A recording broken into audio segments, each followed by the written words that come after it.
Dr. Martyn Lloyd-Jones, you are an evangelical preacher, and it's your wish to bring people back to the biblical truth about man.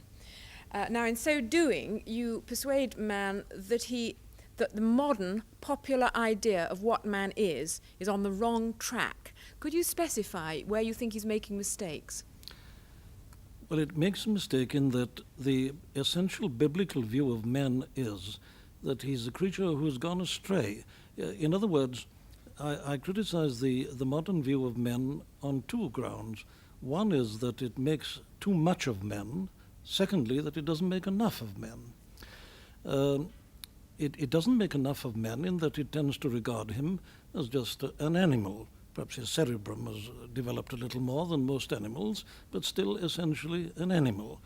And I think that's degrading men and debasing him.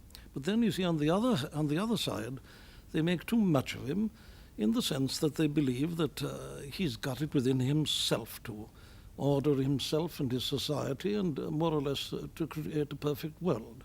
So I criticize on both those grounds. It's inconsistent, whereas the biblical view, to me, is a consistent view of men in this way, that it says that man is a creature created in the image and likeness of God, that he's not a mere animal, that he's the Lord of creation, that the image of God, such as, which means his reason and his power to criticize and evaluate and to control himself, this image of God is in him, and that is man essentially.